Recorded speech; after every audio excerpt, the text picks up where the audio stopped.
How's it going, everyone? Paul with Adaptable Survival. What I want to do in today's video is go over trail food and what options I like to bring with me when I'm out for anything from a day hike up to a multi-day trip. Stick with me as we get into it.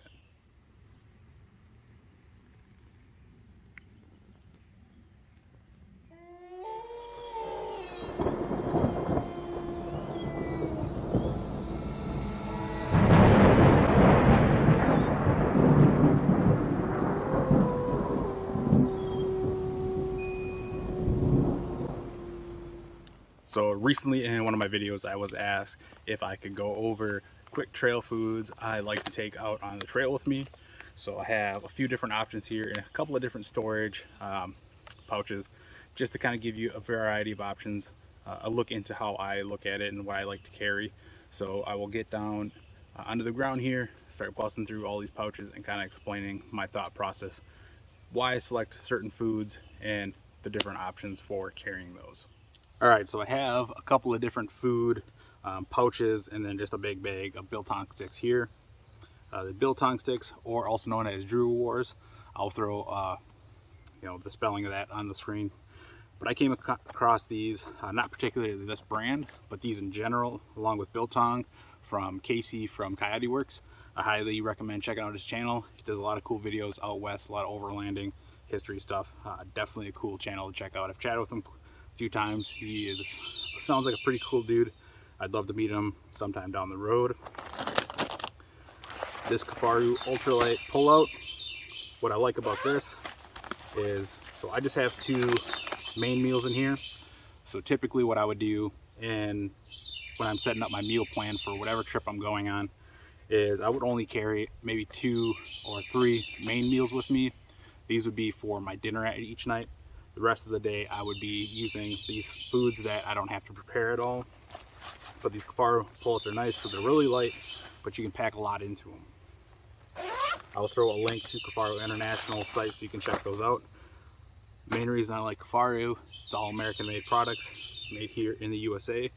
They were based in Colorado, but they are moving to Wyoming. Like I said, I'll throw a link to them, and I will be doing video on the Kafaru ultralight pullouts in the next couple of weeks here.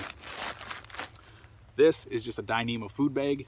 This is from Self-Reliance Outfitters. My link will be down in the description box below. This is just a medium food bag.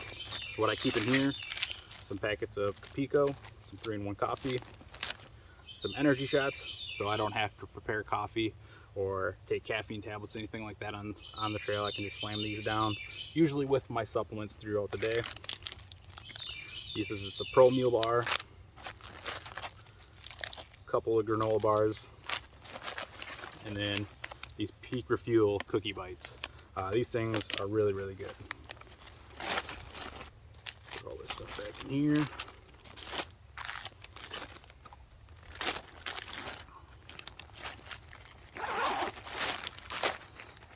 And then in this Ziploc bag, which would be obviously the cheapest option for a carrying pouch out of all of these, but I have some sports jelly beans, just jelly beans that have caffeine, electrolytes in them, a Monk Pack protein cookie,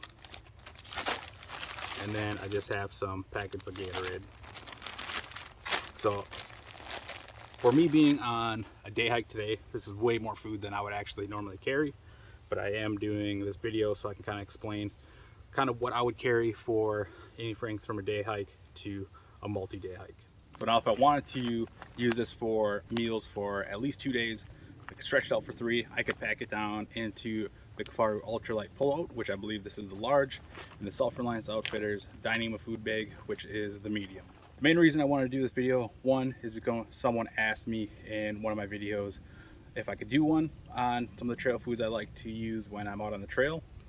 But 2, to kind of give you an idea of how I approach my meals and the food I like to eat when I'm on the trail, trying to get miles and just covering as much ground as possible. As you can see, a lot of this stuff is prepackaged. A lot of it does have a little bit more sugar than I would normally take in my normal diet. But for me, I like to try to increase my simple carbohydrate intake when I'm out on the trail, as well as still getting my complex carbs. The easiest way to kind of think about that, simple carbohydrate is sugar, complex carbohydrates is oats. So I try to get a good balance of those because your body's going to first burn up those simple carbohydrates for fuel, especially when you're active, and then the complex carbohydrates give you that long-term fuel source. I also try to get a good amount of fat in there because fat is more of like a slow burning fuel.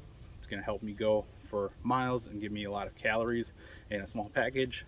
And then I also like to maintain my protein intake, one, for my goals that are on the trail, but also for my goals off of the trail with trying to get stronger with my training and build more endurance, stuff like that. So I go with a lot of different foods that I wouldn't typically eat in my everyday life when I'm out on the trail. As you can see, I had the 3-in-1 coffees. Normally I just drink black coffee, and I do have the energy shots just because then I don't have to stop and make coffee or anything like that when I'm on the move.